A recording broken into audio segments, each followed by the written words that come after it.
ouvintes do Rabisco Podcast. No episódio de hoje, o tema é a arte fora do eixo Rio-São Paulo. Você vai conferir um bate-papo com o ator e produtor Júlio Zuccolotto, além das dicas culturais. Vamos rabiscar? Roda a vinheta.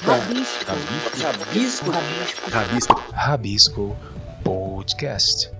Uma produção, canal Diversão e Arte. E aí, Dinho, e aí, Tom, e aí, galera, a gente tá começando mais um podcast Rabisco, o podcast do canal Diversão e Arte. E hoje o tema que a gente propõe aqui para conversar é pensar um pouquinho na arte fora do eixo Rio-São Paulo. A gente sempre conversa muito sobre isso, eu acho que a gente tem uma visão crítica bem interessante, que na verdade é composta, é construída, é constituída pelas leituras, pelas análises que a gente acompanha do campo cultural e tudo, e também, claro, pela nossa opinião, né, que a gente forma a partir das nossas experiências, e que eu acho muito legal que a gente coloque esses nossos olhares em diálogo com olhares de quem realmente vivencia a arte fora do eixo Rio e São Paulo. A gente sempre comenta que há uma grande centralização da arte no Brasil, que está aqui no eixo, né, Rio-São Paulo. E existe dentro dessa centralização uma outra centralização, porque existe também, quando a gente olha, por exemplo, para o histórico da distribuição do dinheiro público via lei de incentivo à cultura, né, em nível federal, a gente vê estudos que eu acho que são muito importantes para a gente pensar e que vem, inclusive, desde a época da gestão do antigo Ministério da Cultura, do Gil e do Juca Ferreira, né, do Gilberto Gil e do Juca Ferreira, em que a gente vê, por exemplo, que São Paulo ficava, né, na ocasião, hoje a gente não tem mais esses dados, até porque a gente não tem mais um ministério organizado, uma secretaria organizada, a gente tem, na verdade, uma terra arrasada, mas a gente tinha lá atrás alguns dados muito interessantes para analisar. A gente percebia que São Paulo e Rio ficavam com quase 70%, um pouco mais de 70% do orçamento da União para a cultura. E dentro do eixo Rio-São Paulo, a gente tinha uma outra centralização, que todo esse dinheiro que vinha do governo federal ainda ficava na mão, né, ficava centralizado na mão de 5, 6 empresas. Quer dizer, a centralização dentro da centralização. É uma condição para a cultura que é bastante delicada. Nesse mesmo contexto, a gente tinha dados, por exemplo, que Amapá não tinha 1 centavo do Ministério da Cultura. O dinheiro não chegava lá. E Amapá é parte do Brasil, assim como é São Paulo, assim como é Rio, independente da questão econômica, por uma questão geográfica.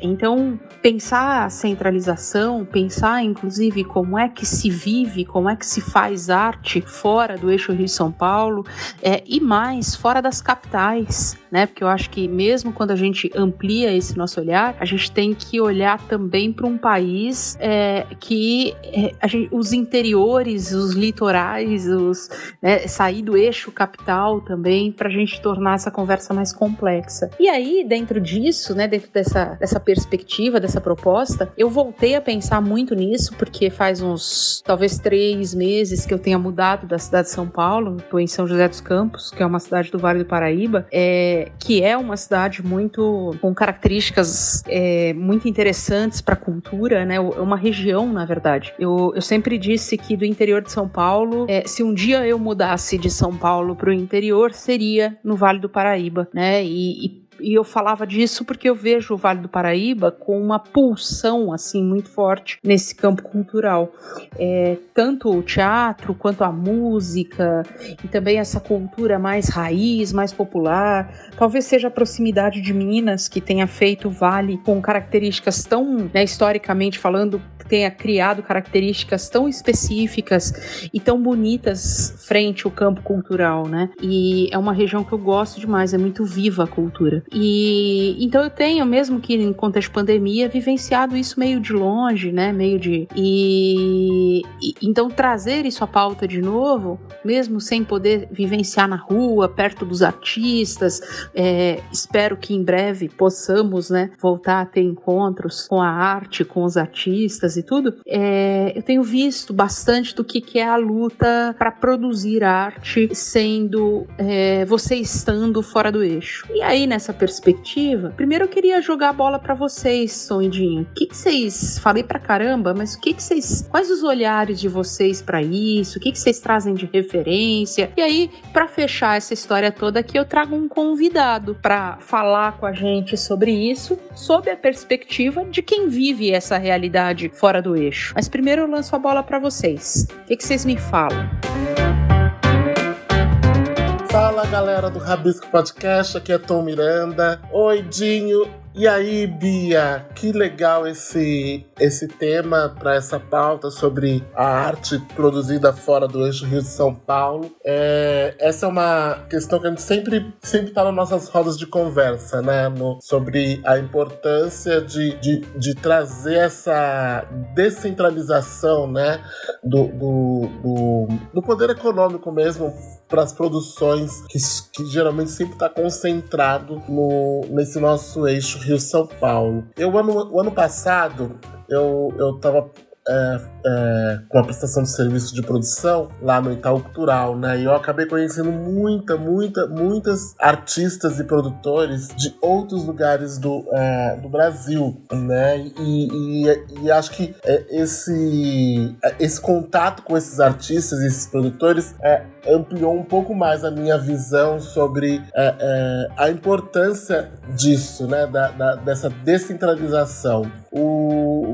E aí eu queria falar um pouquinho sobre esses editais, sobre essas iniciativas de algumas empresas ligadas fortemente com a cultura, que acaba tentando proporcionar e diminuir essa discrepância, né, que tem com os artistas e produtores que fazem arte fora desse eixo, né? Por exemplo, o Itaú Cultural mesmo, ele tem um edital que é muito famoso, que é o Rumos, né? E uma característica muito forte do Rumos é essa, né? De valorizar e contemplar não só projetos que estejam aqui no Rio ou em São Paulo, mas principalmente projetos que falem com todo o Brasil, né?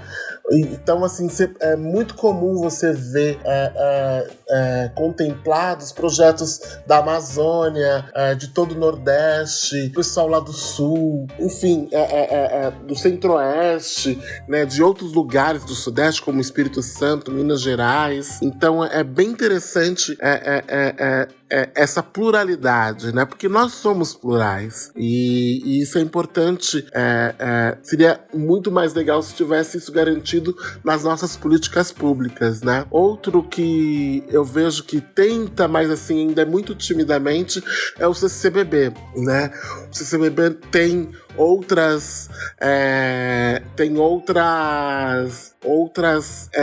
unidades, né, sem ser no Rio e em São Paulo, e também tem em BH, tem em Brasília, mas acho que falta essa contemplação de outros estados, né, também, né, de você vê nessas programações algumas coisas de outros estados, mas eu acho que ainda é muito pouco, né?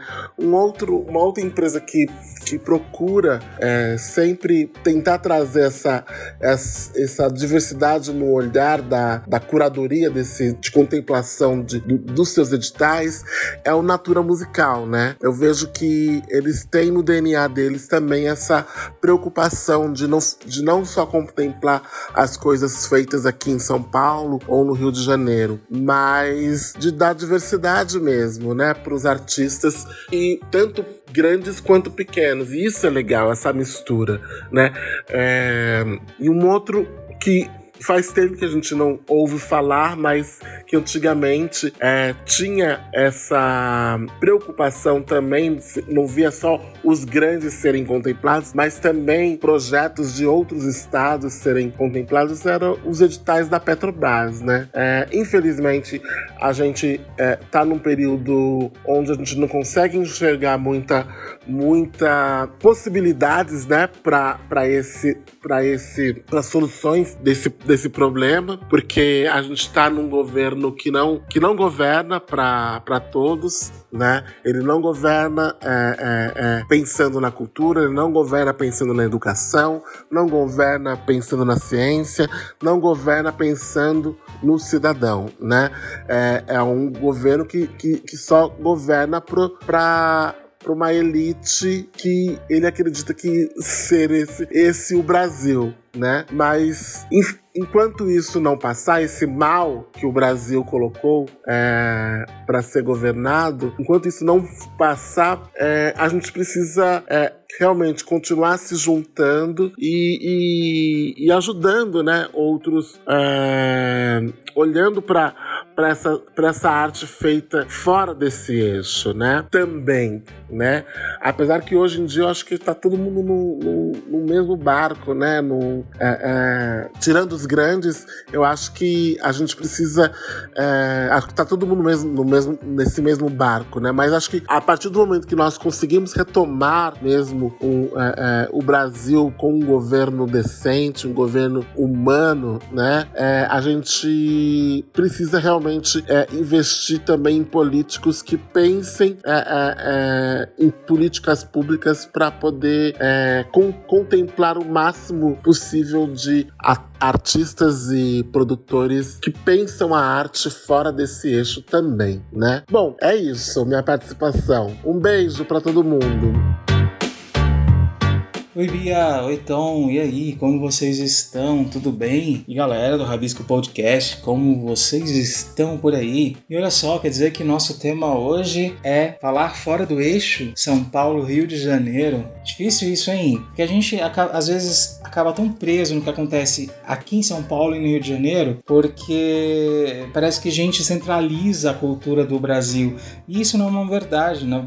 Pelo contrário, é total contrário, na verdade, né? Eu lembro de uma fase da minha vida que eu pude viajar pelo Brasil quase que de ponta a ponta, desde Rio Grande do Sul, Paraná, Bahia, Minas Gerais, São Luís do Maranhão, Piauí, enfim, são tantas regiões que eu pude visitar. E em cada uma eu pude conhecer um pedacinho daquela cultura, daquele lugar, e o que está sendo produzido também na cultura deles. E é legal porque essa citação, a cultura deles, na verdade é a nossa cultura, que ela tem essa grande alcance, essa grande diversidade. E isso que é legal, é essa diversidade. E ver que cada lugar produz coisas muito bacanas. Falando em cinema, que eu acho que é uma das minhas maiores paixões, Rio Grande do Sul, a região toda do Sul tem uma produção muito bela em cinema. Tanto é que uma das maiores premiações no cinema nacional vem do Sul, em Gramado, e o Nordeste também tem um polo cultural de cinema muito bacana. Tem grandes exemplos cinematográficos que vêm do Nordeste. Eu acho engraçado que mesmo pensando, voltando aqui para o eixo São Paulo e Rio de Janeiro, a gente consome muita coisa e muita história que vem e que traça esse caminho fora do eixo Rio-São Paulo. É super engraçado ver que as novelas de maior sucesso, elas aconteceram no Nordeste. Tieta, por exemplo, Rei do Gado é outro exemplo, Pantanal, que agora ganha uma nova produção na Rede Globo, e também narrou histórias e foram grandes sucessos que não estiveram aqui em São Paulo e Rio de Janeiro. Isso é muito bacana, isso até é um ponto a se analisar. A gente consome tanta história que vem de outros polos, mas que são consumidas aqui e que são construídas aqui, mas que vêm de lá, que são histórias de lá. Isso é interessante. E o polo cultural do Nordeste, em termos de cinema, também é muito rico. Acho que vale conferir, vale conhecer um pouquinho do que eles estão produzindo por lá. Grupos teatrais famosíssimos também de outras regiões e que são ótimos e fantásticos, são super exemplos nacionais. E quando a gente vai abrindo esse leque fora do eixo aqui, você vai encontrando referências, encontrando toda coisa bacana. Poxa, que lembrança legal. Então é isso, gente. Eu recomendo, viu? Dá uma buscada aí no que o cinema do Nordeste tem produzido, que vai valer a pena. Ótimo tema, Bia. Super gostei. Muito bom, é isso mesmo, interessantíssimo que vocês disseram. Sob essa perspectiva do olhar de quem realmente vivencia, porque a gente fala, mas a gente sempre fala, por mais que a gente construa crítica, a gente sempre fala sob a ótica de quem está nessa referência do eixo, né? A nossa fala é de São Paulo, né, em grande parte. Mas, para falar sobre esse outro lado, né, sobre essa ótica de quem realmente vivencia estar fora do eixo, né, e estar principalmente fora de uma capital, que eu acho que isso é um outro detalhe bem interessante, eu chamei aqui para nossa conversa o Júlio. O Júlio é um garoto, um estudante de teatro, ator profissional e mantém um grupo de teatro, apaixonado por teatro musical. Vou deixar que ele fale. E eu o conheci coincidentemente num curso que a gente está fazendo online, fazendo a conexão aí com a conversa da semana passada, um curso da Casa de Artes da Laranjeira sobre direção teatral. Aí no primeiro dia de aula a gente se apresentando e tal, eu comentei do canal e ele era comentou que ele acompanha o canal e tal, e daí a gente começou a conversar e eu achei muito interessante o olhar dele para a experiência de fazer teatro em Caxias, né, Caxias do Sul, no Rio Grande do Sul, e aí eu chamei ele para essa conversa, porque é um olhar jovem, é um olhar de um cara que está construindo um caminho, mas é um olhar ao mesmo tempo muito consciente, bastante conectado às questões para a gente pensar o momento e um olhar muito potente, porque vocês vão ver, né? Eu acho que ele tem o acreditar mesmo em condição de pandemia, né? Numa construção de uma realidade, que a gente vem vivenciando isso. A própria relação com um curso como esse da Cal é uma experiência a pandemia é terrível, sem a menor dúvida, ela é uma preocupação, sem a menor dúvida, principalmente uma questão para a arte sobre como vão viver os artistas, os técnicos, como têm vivido, né, qual é a realidade deles, mas ao mesmo tempo ela traz profundas transformações e um potencial muito grande com ela, né, diante das transformações. Então vou chamar aqui o Júlio para nossa conversa. Júlio, bem-vindo, obrigadíssimo por topar essa parada aqui com a gente. E eu queria começar, Júlio, perguntando para você um pouquinho da sua história, né? Como é que se deu o seu encontro com a arte, com o teatro? Oi gente, tudo bem? Meu nome é Júlio, eu tenho 19 anos e eu falo de Caxias do Sul, Rio Grande do Sul, e eu tô começando agora, né, sou iniciante nesse meio de produção teatral independente, e eu estudo fazendo cursos livres, música e teatro há um tempinho já, e a arte sempre esteve muito presente na minha vida, desde criança. Minha mãe não tinha muitas condições quando eu era menor, então a gente meio confeccionava os brinquedos, fazia vários recortes, esculturas com argila, então sempre foi uma experiência muito legal, muito divertida. Mas o teatro, ele veio pra mim aos 7 anos, quando eu fiz uma oficina. Fiquei muito interessado, gostei muito. Porém, não fiz por muito tempo. Eu retomei a fazer as oficinas de teatro aos 11 anos. E aí sim, fiquei encantado e decidi que queria ser ator. Comecei a estudar e até hoje não parei mais. Até que depois de um tempo fazendo essas oficinas, eu descobri que eu tenho uma montagem musical. E nunca tinha cantado na minha vida. E comecei a me interessar pela música, assim, né? mais pelo canto. Até hoje eu gosto muito de cantar. Então, comecei a fazer aulas de canto, me interessar mais por música. E foi assim que as coisas aconteceram, né? Sou muito apaixonado pelo meio de teatro musical. Acho a magia dos musicais incríveis. E é isso. Legal, Júlio. E aí, já puxando para essa pauta de hoje, o eixo Rio-São Paulo, de certa forma, ele embaça, se é que posso dizer assim, a cena cultural brasileira, porque ele mediatiza o que acontece nas duas capitais na mesma medida em que ele acaba escondendo a produção de outras partes do país. Me fala um pouquinho sobre o contexto cultural da sua cidade e da sua região. Como é que você sente essa história? O contexto cultural que eu vivencio aqui em Caxias mesmo, eu presencio que existem vários grupos que fazem já esse trabalho, né, de grupo independente, com montagens independentes, como o Grupo EBA, TG Teatrando, Kiki Procó, entre outros, que realmente fazem os seus espetáculos, apresentam e levam também para outras cidades, mas também eu acredito que a grande massa são escolas que acabam fazendo, né, suas amostras e dando espaço para os alunos também poder mostrar o que eles estão estudando, o que eu acho muito legal, porque desde cedo esses alunos já começam a ter contato mesmo com o público e convidam as pessoas que querem assistir as obras, então eu acho bem bacana isso. Claro, às vezes vem também pessoas do eixo apresentar coisas aqui, é muito raro, mas eu sinto que Caxias é uma cidade que tem muitos artistas, porém a gente às vezes acaba não valorizando corretamente esses artistas, né? Como já estamos numa cidade pequena, já é difícil ser artista, né? Em uma cidade pequena. E aí, quando não tem valorização, se torna mais difícil ainda. Eu estava aqui na abertura do programa falando sobre esses dados que foram trazidos durante a gestão do Gilberto Gil e do Juca Ferreira sobre a centralização, né? E aí, fazendo essa comparação, inclusive, com o norte do país, com Amapá, por exemplo, que não recebia nenhum centavo da União, enquanto São Paulo e Rio recebiam 70%, 80% do orçamento. E, na verdade, era a primeira vez na história da gestão pública da cultura que a gente mapeava o uso do dinheiro público por meio de um incentivo fiscal, né? E aí foi então que se criou uma série de editais para descentralizar o investimento à cultura e tal. Isso era num momento em que a gente tinha uma gestão de cultura no país, né? Agora, como você, como um artista atuante no sul do país, percebe essa centralização? O que poderia ser feito para que o apoio à cultura fosse menos desigual?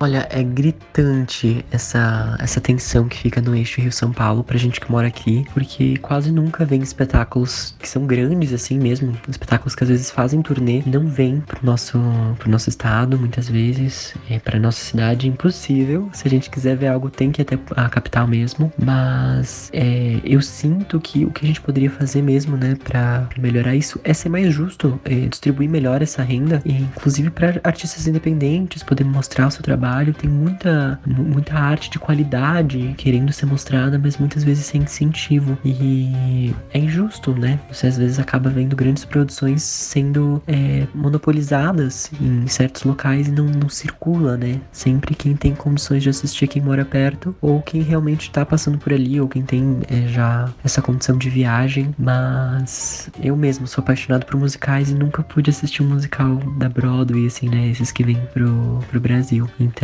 se vem alguma coisa pra cá, eu tenho que me deslocar até Porto Alegre, o que já gera um custo a mais. Mas, enfim, eu acredito que pra melhorar isso, a gente teria que deixar as coisas um pouco mais iguais, justas mesmo. Então, abrindo mais editais, podendo gerar mesmo esse lugar, esse espaço pro artista independente mostrar o seu trabalho, né? E como você tem vivenciado, como você tem vislumbrado a arte que é produzida num contexto de pandemia, Júlio? Agora, nesses últimos meses de pandemia, eu venho percebido vários aspectos, alguns bem positivos e outros até pouco negativos. Eu sinto que com a pandemia chegando, o artista ele teve que se reinventar, né? A gente sempre tá se reinventando, a arte ela sempre vai existir, independente do tempo, né? Mas percebi que muito mais pessoas queriam mostrar o seu trabalho em lives, em vídeos, nas redes sociais em si. Então, acho que isso foi legal para ter mais visualização mesmo. A gente consumiu mais arte, eu falo por mim.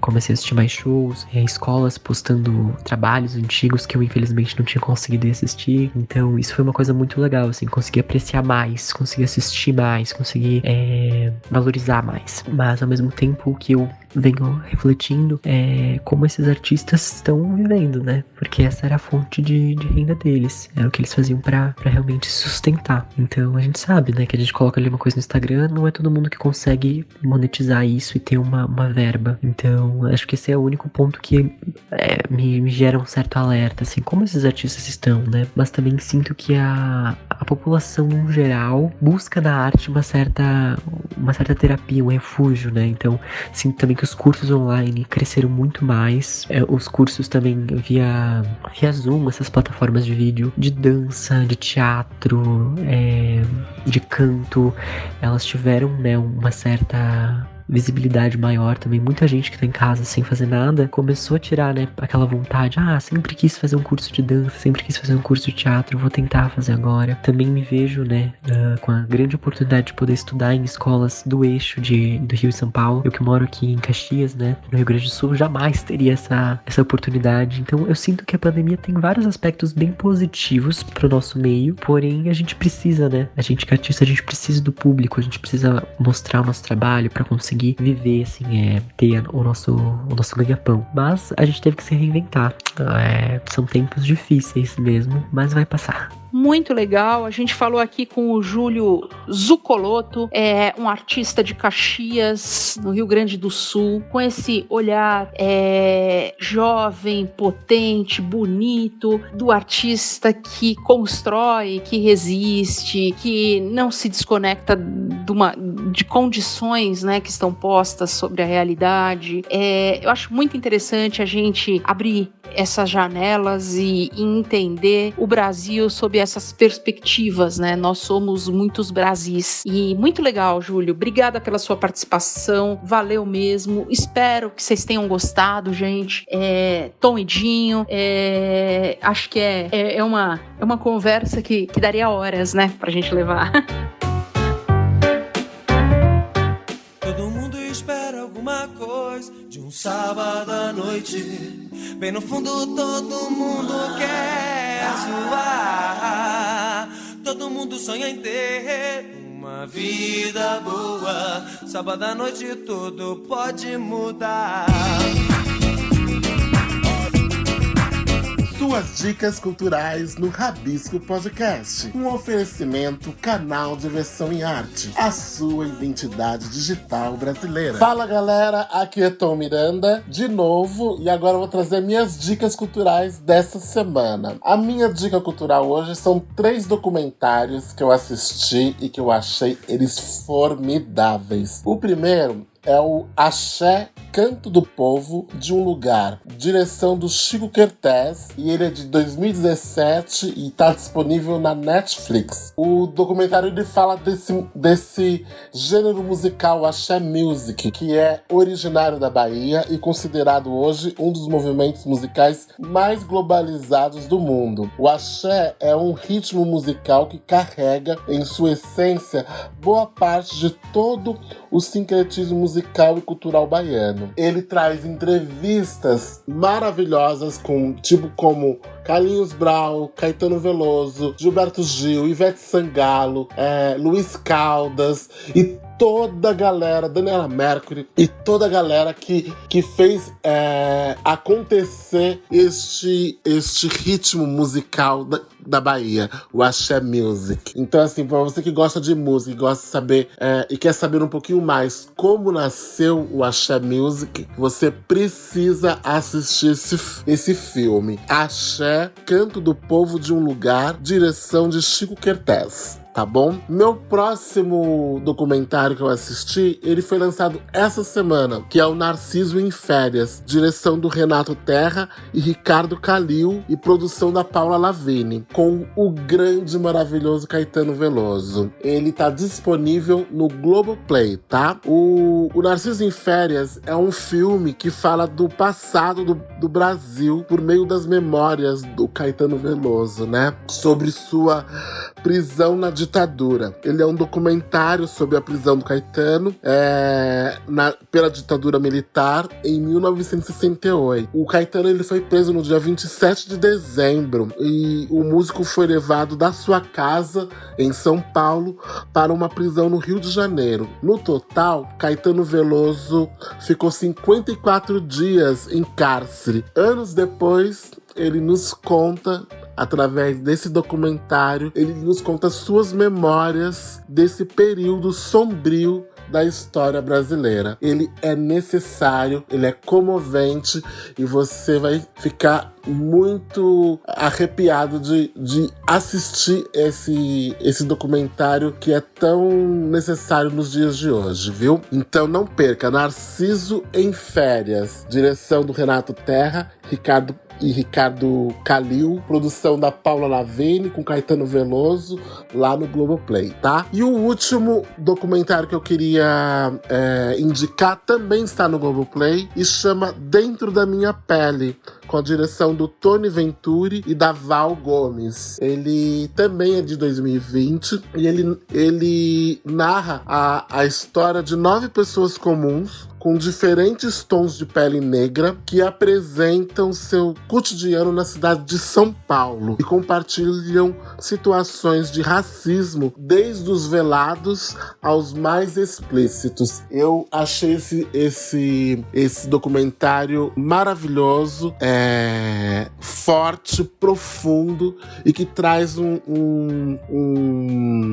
tema que está em pauta, né? Que é sobre o racismo. E eu achei interessantíssimo porque são várias pessoas, é um corte que os 2 diretores fizeram, né? De pessoas que vivem aqui em São Paulo e que por terem diferentes tons de pele, enfrentaram diferentes tipos de racismo, né? Mas todos eles racismos. Então, é imperdível. Assiste e depois conta aí pra gente. Dentro da Minha Pele, direção do Tony Venturi e Val Gomes, lá no Globoplay, tá bom? Bom, vou ficar por aqui. Essas são as minhas dicas. Abreijos pra todos vocês e até semana que vem. Opa, e o momento agora é para dicas culturais. E eu trago como dica o espetáculo Faça Mais Sobre Isso, da super atriz que eu adoro, Flávia Garrafa, que estreia agora no domingo, dia 13 de setembro, em sua versão online. O espetáculo é mais ou menos uma continuidade do espetáculo de grande sucesso da Flávia, o Fale Mais Sobre Isso. Ele estreou há mais de 5 anos nos palcos, fez muito sucesso e agora na sua versão online, Faça Mais Sobre Isso. E eu perguntei para Flávia que justamente essa diferença entre os palcos e a versão online. Existe uma cumplicidade muito grande da personagem com o público e em Faça Mais Sobre Isso ela tem que encarar esse desafio de manter essa cumplicidade através da câmera. E como que é isso, Flávia? Realmente, a cumplicidade do teatro em si com o público, ela não existe no online, né? Mas a gente tá tentando, né, fazer vários outros artifícios para que a gente possa sentir as pessoas muito perto, né? E eu não posso contar quais são alguns, porque senão vai estragar a surpresa. Mas a necessidade de fazer o Faça Mais Sobre Isso online mesmo, foi porque na peça, né, eu começo falando sobre o poema do Drummond, do caso do Drummond de Andrade, né? Que ele fala sobre a pedra no meio do caminho, né? Tinha uma pedra no meio do caminho, no meio do caminho tinha uma pedra no meio do... E aí a Laura, a psicóloga que eu interpreto, fala assim, gente, mas tira a pedra, fica reclamando o poema inteiro, tinha uma pedra, vai lá, arregaça as mangas, faz alguma coisa, tira essa pedra. E aí pensando nisso, pensando na peça como um todo, que a gente já estava ensaiando no presencial e tal, eu pensei, cara, eu não posso não fazer, porque eu preciso mostrar que é preciso fazer apesar de tudo, né? Então eu voltei para São Paulo, do Rio de Janeiro, que eu tava lá, né, passando a quarentena com o meu marido, né, tal. Voltei e falei, cara, eu vou fazer o Faça Mais aqui no meu apartamento, né? E aí os diretores, né, o Pedro e a Cuca, vieram e embarcaram nessa de vamos contar essa história aqui, apesar de tudo. Não que eu cite a pandemia nenhuma vez, sabe? Eu não cito a pandemia em nada, a pandemia não existe pra Laura. O que existe é o fazer apesar de, é o mover-se, sabe? É o não confundir o eu vou fazer, eu quero fazer com o já fiz, né? É o realmente executar. Então nada mais oportuno do que executar apesar de, porque a vida não é uma linha reta. A vida é uma curva atrás de curva, o crescimento em espiral. A gente nunca vai fazer uma coisa reta sem obstáculo. Vai sempre ter um apesar de. Então eu acho que o público vai se identificar muito com isso, assim, com todos os personagens, com a Laura e com essa necessidade de fazer, né? Porque a vida é hoje, né? A vida não é amanhã, né? Amanhã pode ser tarde. Verdade, simplesmente fantástico, realmente é agora, a vida acontece agora e vamos lá. E eu sou meio suspeito para falar, porque eu adoro esse espetáculo, eu assisti lá na primeira temporada, há mais de 5 anos atrás, voltei a assistir recentemente, pouco antes da pandemia. Nós temos até um programa gravado de bastidores, um papo com a Flávia sobre o espetáculo, acho que vale conferir lá no canal diversãoearte.com.br, procura lá, que você vai encontrar esse programa nos bastidores do espetáculo Fale Mais Sobre Isso, e agora o Faça Mais Sobre Isso. Eu tenho mais uma pergunta, Flávia. E você nos recomenda a gente embarcar e entrar nessa terapia com você? eu recomendo sempre. Eu não acho que terapia é pra todo mundo, tá? Eu acho que é pra algumas pessoas e acho que às vezes outras pessoas se encontram no autoconhecimento fazendo um curso, fazendo esporte, fazendo uma aula de artes. Agora, mergulhar pra dentro de si, eu acho que pode ser divertido, interessante e evolutivo. Né? Então, às vezes, o que eu penso mesmo, assim, do fundo do meu coração é que se você tá em casa e quer se divertir, compre o seu ingresso, entra na peça. É uma experiência única, que faz parte de 2020. É como os artistas estão se ajeitando, né? E, ao mesmo tempo que é uma experiência artística, é uma experiência de reflexão, como toda experiência artística. É uma experiência de humor, como nem toda experiência artística, né? O meu conselho é mergulhar no autoconhecimento através do humor pode ser a arma mais eficaz que existe. E nesses tempos em que a gente está muito introspectivo e muito pensando, né, no que será daqui pra frente, nada mais importante do que refletir sobre a ação, né? E é uma ação depois da outra, depois da outra. Enfim, eu tô um pouco teórica, parece que é um pouco chata a peça, mas a peça é uma comédia reflexiva, né? Igual eu fale mais sobre isso. E que eu tenho certeza que vai passar rapidinho e que a experiência de estar online com uma atriz na casa dela, fazendo a peça e tudo mais, pode ser muito rica e pode ser muito proveitosa. Então eu espero você na sala do Zoom, no Simpla, para assistir comigo.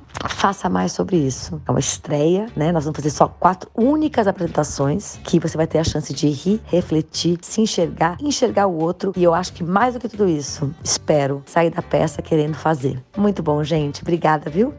Nós que agradecemos, Flávia, muito obrigado pela sua participação aqui e fica o convite para todos, acessem lá www.simpla.com.br/faca mais sobre isso, ou você pode ir direto no www.simpla.com.br e procurar Faça Mais Sobre Isso, que você vai encontrar lá os detalhes para adquirir o seu ingresso e assistir esse super espetáculo e dar boas gargalhadas e, como a Flávia disse, sair com vontade de fazer, de acontecer e agora. É isso aí, essa foi minha dica. Abraço! Você ouviu o Rabisco Podcast do canal Diversão e Arte. Nosso programa vai ao ar às sextas-feiras e você o encontra nas principais plataformas de áudio streaming e podcast como a Anchor, Spotify, Deezer, Google Podcast, Apple Podcast e muitos outros. Você encontra todo o nosso conteúdo com os programas, artigos, notícias, críticas, crônicas e tudo mais do universo da arte e cultura no nosso portal canaldiversãoearte.com.br. Inclusive lá você encontra todos os caminhos para nos achar nas redes sociais. O Rabisco Podcast tem apresentação e roteiro de Tom Miranda, Bia Ramstaller e Dinho San. Edição de Fred Cunha. Colaboração de Thaís Britor e Vitor Luz. Coprodução, produtora WB. Produção e realização, Canal Diversão e Arte. Canal Diversão e Arte, a sua identidade digital brasileira. Você interessado em cultura, arte, diversão? Ouça o podcast Rabisco, do canal Diversão e Arte.